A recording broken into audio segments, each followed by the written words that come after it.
Hey everybody, I'm going to try to make a quick video about how I redid the electrical and wired in solar into my InTech Flyer Pursue. This might be kind of lengthy because there's a lot of ground to cover, but I'm going to try to be fast.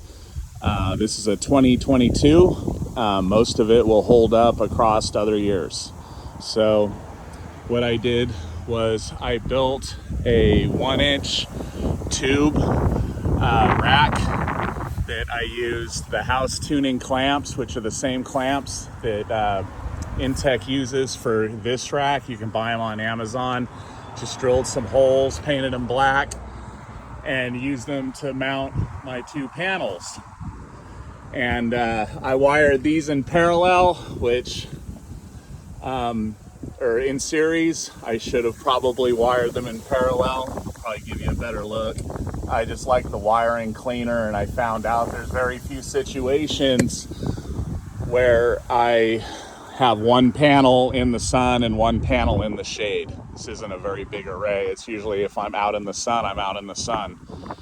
And if I'm in the shade, I'm in the shade.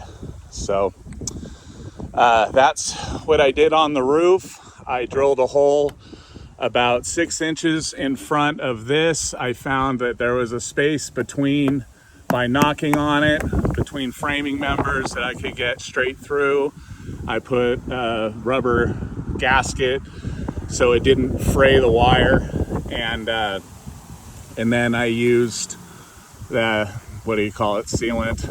I can't remember what it's called off the top of my head, but I made it waterproof and made sure everything was tightened down good. So the wires then passed to the inside in the ceiling, and then I ran them right along the edge all the way down here and passed them through right along the edge down into my battery bay.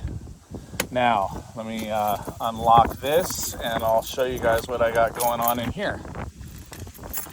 This is where everything kind of gets busy. Make myself comfortable. I have a 150 amp hour, forget the brand this is, Amazon special. And what I did was I pulled all the old battery stuff out that came with it. I didn't like the wiring, so I basically added a hub. There's my negative hub there.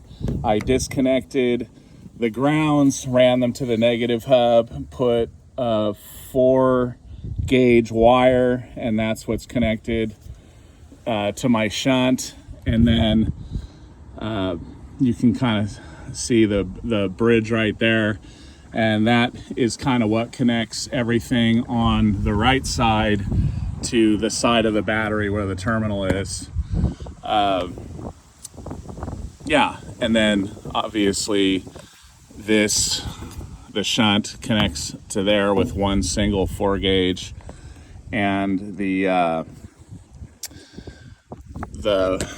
ground for this guy is connected in the same spot, bolted to the frame. So I just kept the same on switch.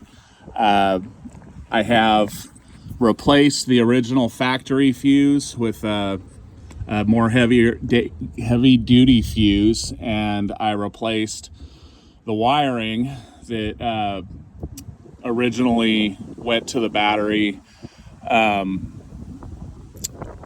or that fed the rest of the 12-volt system from the battery. I believe it was 12-gauge before, and I replaced it with 8-gauge wire. I think it was 8-gauge wire that I replaced that with, and then ran a 4-gauge up to this terminal, so it's got plenty of power. I added, this is where I'm going to get back on track with solar.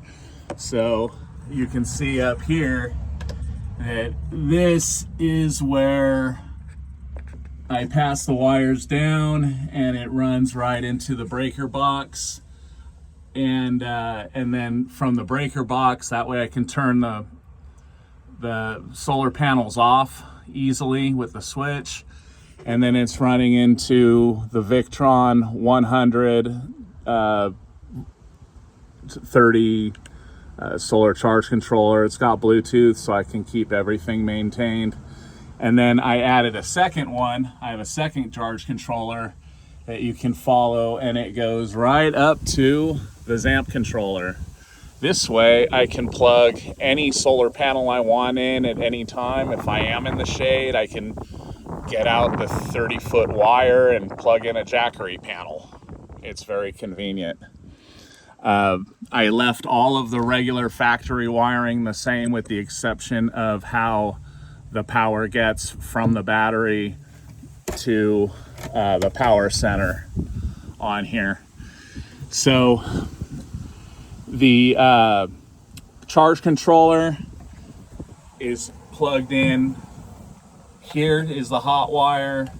There is a ground post right there, and you can see that this runs to the battery out of the bottom. This one runs to my 700 watt Renogy power inverter.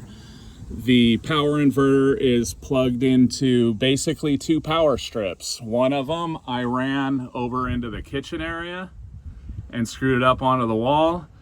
And just really quick, you can also see that where I mounted my propane tank on the front over there, I added some extra 1-inch bar and through bolted it through everything for reinforcement, put 2 nuts on there.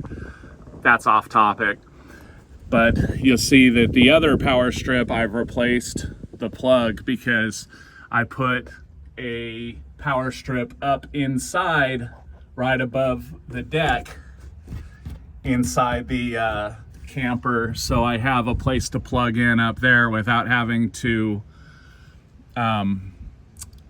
do any major cutting. And that's very convenient, because then my TV has a place to plug into, so all I have to do when I want to watch TV is just flip that on and I'm good to go.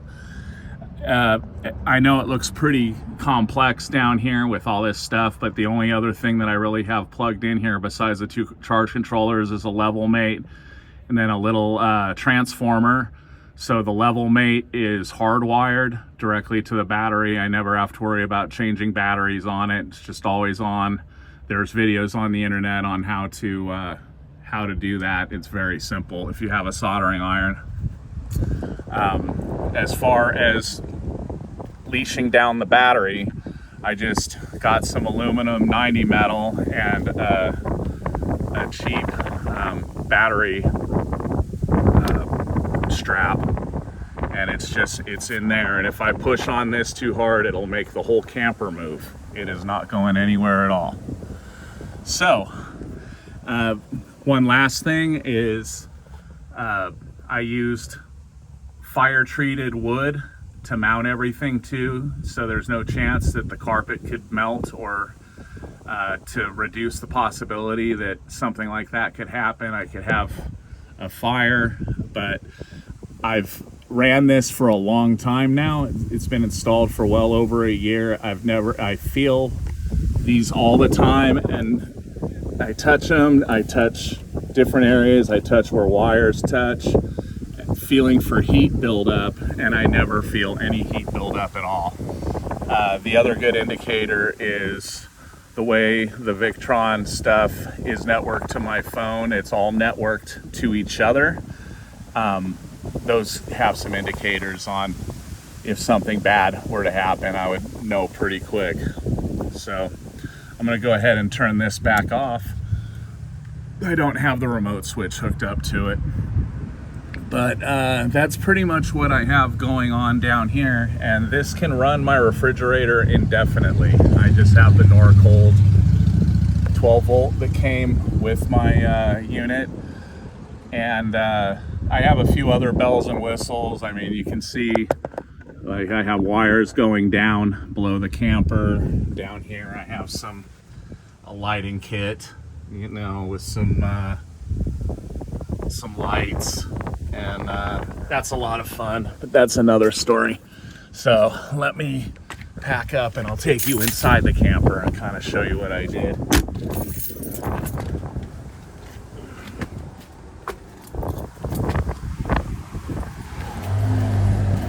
So there you can see, I was talking about where I mounted. I did follow the instructions that InTech put out, went through the framing.